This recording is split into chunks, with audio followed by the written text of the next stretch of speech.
A estratégia do dia. O podcast original da Bloomberg Linha. Olha, se o Brasil fosse uma série, o recap da temporada atual seria um cenário turbulento. Inflação persistente, juros subindo, mercado reagindo a tudo isso. E no centro dessa história, a popularidade do presidente Lula caindo.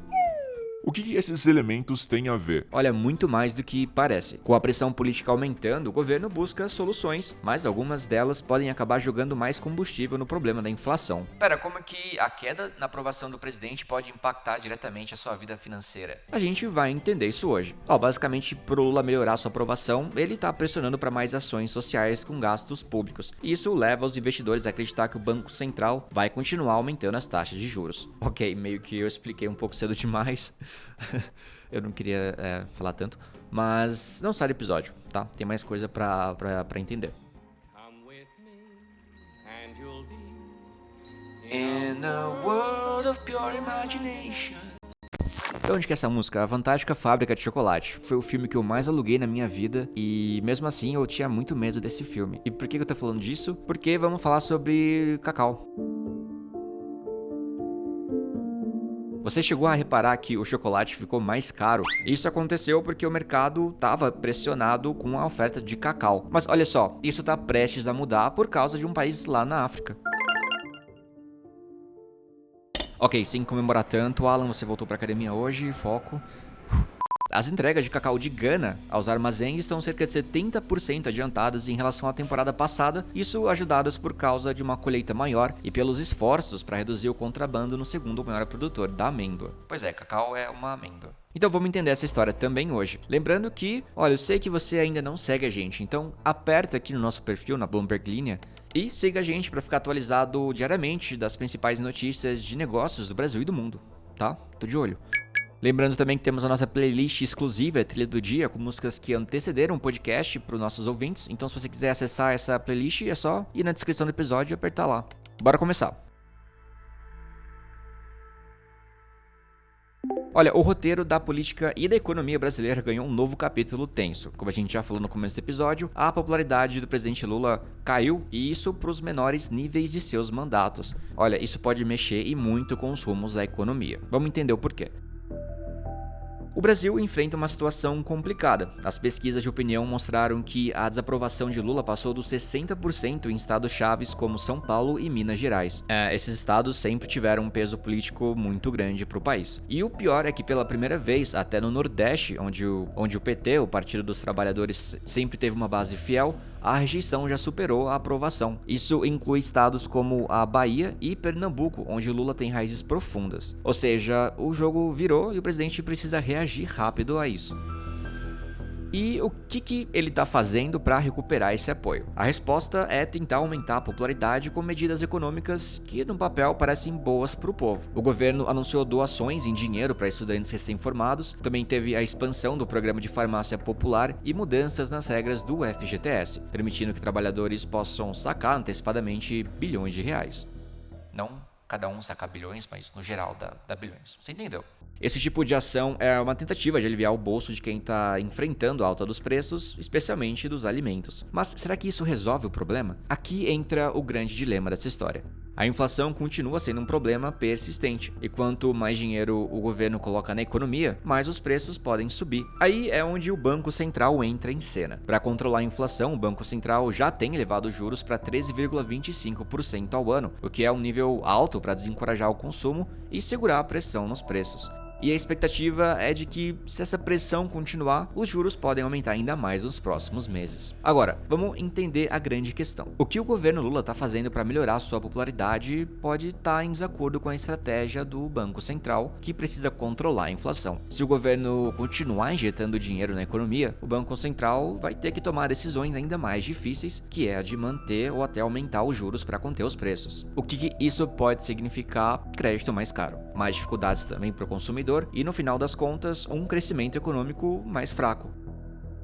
E o que o mercado financeiro está dizendo sobre tudo isso? Os investidores já reagiram, as taxas de juros futuras subiram, o real perdeu o valor e a bolsa de valores passou a oscilar ainda mais. Tudo isso mostra que há uma grande incerteza no ar. Os investidores estão vendo o risco de um impasse entre o governo e o Banco Central, o que pode, impactar a estabilidade econômica e o bolso dos brasileiros. Além disso, dentro do governo, Lula está pressionando a equipe econômica para que apresentem soluções, mas o desafio é grande. Se ele insistir nas mesmas fórmulas do passado, como o aumento de gastos, pode estar correndo o risco de repetir os mesmos erros. E, ao mesmo tempo, a ideia de não interferir demais na política do Banco Central também tem os seus riscos. A melhor solução, na visão de muitos economistas, seria fortalecer o compromisso fiscal e não mexer demais no trabalho do Banco Central, que permitiria que a moeda brasileira se valorizasse e a inflação diminuísse naturalmente. E isso claramente abriria espaço mais para frente para um possível corte nas taxas de juros. Então, bora ficar de olho, no que vai acontecer nos próximos meses, nos próximos episódios aí dessa grande novela chamada Brasil. E bora falar de chocolate. A temporada de colheita de 2024-2025 para cacau está trazendo uma grande surpresa vindo de Gana, que é o segundo maior produtor mundial dessa amêndoa, só atrás da Costa do Marfim. As entregas de cacau aos armazéns do país estão cerca de 70% adiantadas em relação à temporada passada, como eu disse no começo do episódio, e esse avanço já tem gerado alguns reflexos no mercado. De acordo com fontes, cerca de 560 mil toneladas de cacau já chegaram aos armazéns do órgão regulador de Gana até 13 de fevereiro. Isso, para vocês terem uma ideia, representa um grande salto se comparado ao mesmo período do ano passado, quando o número era de aproximadamente 330 mil toneladas. Esse crescimento na entrega de amêndoas é resultado de uma colheita maior e dos esforços que o país tem feito para combater o contrabando de cacau para nações vizinhas, onde os preços eles são mais altos. Bom, isso tem gerado um impacto positivo nas entregas e na oferta do produto no mercado global. Apesar do aumento nas entregas ser uma boa notícia, a previsão para a safra deste ano ainda não é tão otimista quanto a expectativa inicial. Gana tinha reduzido sua previsão para a colheita deste ano para menos de 620 mil toneladas, o que ainda seria uma quantidade bem maior do que os 480 mil toneladas estimados pela Organização Internacional do Cacau no ano passado. Sim, o cacau tem uma organização internacional, mas ainda assim é uma das menores colheitas das últimas 2 décadas. Então, o que está acontecendo no mercado? O cacau é uma das commodities mais acompanhadas do mundo, principalmente porque ele tem um papel vital na produção de chocolate. As más colheitas na temporada anterior causaram uma grande escassez global, como a gente sentiu no nosso bolso, que levou os preços a subirem para níveis recordes. E com tudo isso, o mercado está com os olhos voltados para os suprimentos da África Ocidental, principalmente de Gana e da Costa do Marfim, que são os dois produtores da amêndoa.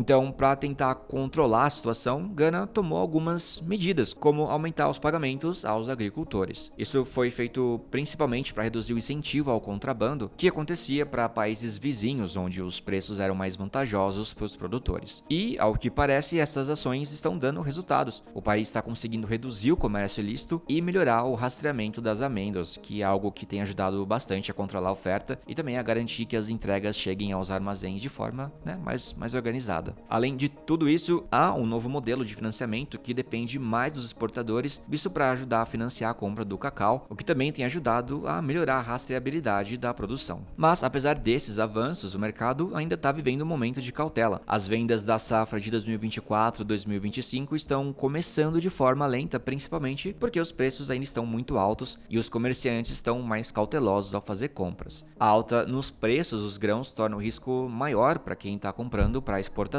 Então isso significa que o cacau continua com um alto valor no mercado, o que pode impactar diretamente o preço do chocolate, já que a matéria-prima fica mais cara. Enquanto isso, a Costa do Marfim, que é o maior produtor mundial, também aumentou os preços pagos aos agricultores e já registrou uma alta de quase 20% nas entregas de cacau. Então dá pra gente analisar que esse aumento no valor pagos aos agricultores é uma tendência que a gente está vendo nessa região da África que tem o cacau como grande fonte de renda. O que a gente pode esperar do cacau nos próximos meses? De um lado, a gente tem uma safra maior em Gana, mas a previsão de colheita ainda não é tão forte quanto esperado. E do outro, a gente tem a pressão do aumento dos preços, que pode impactar diretamente o custo do chocolate no mercado. Então, quem sabe, daqui a uns meses a gente tenha mais notícias sobre o preço do cacau. Eu sou o Alan Blanco, as informações são da Bloomberg News e o episódio foi editado por Lohia Queiroz. Wow. E bora ler aqui rapidamente alguns comentários. Bernardo Alvarenga diz: ia ser muito bom ter o podcast em todos os tocadores, mas se o próximo contemplado puder ser o Pocket Cast, vou ficar feliz demais. Olha, Bernardo, eu confesso que eu não conheço esse tocador, eu vou pesquisar aqui e vou ver o que eu posso fazer, tá? O Alex Vix diz: olá, Alan, sobre tocadores sinto falta na Orelo, ouço muito por lá e não tem vocês, fica a dica. Obrigado pela dica. Igor Silva diz assim: Alan, sua imitação do Trump é da hora, você fazendo o biquinho e as piscadelas. Olha, as piscadelas eu acho que foi intencional, eu não pensei em fazer isso, só pensei nos gestos e no biquinho.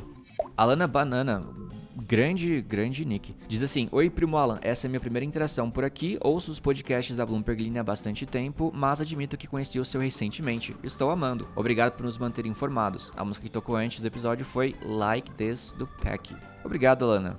Rafael Lopes diz assim: toda vez eu tento adivinhar qual vai ser a primeira palavra que o Alan vai falar. Alguém mais faz isso? Que engraçado. E você escreveu meu nome com M. Geralmente as pessoas colocam 2 L's, mas você conseguiu colocar com M. A Mani Quadro diz: o vídeo que você imitando o Trump tá ótimo. Obrigado. E o Ira diz assim: e temos o Oscar de melhor ator. Faz tempo que não apareço por aqui, me nota, primo. Aqui tocou Metallica, Until It Sleeps. Valeu, Ira. Obrigado. Gente, vou ficando por aqui. Muito obrigado pela audiência de vocês mais uma vez e nos encontramos no próximo episódio, tá bom? Até lá. Tchau, tchau. Um big beijo.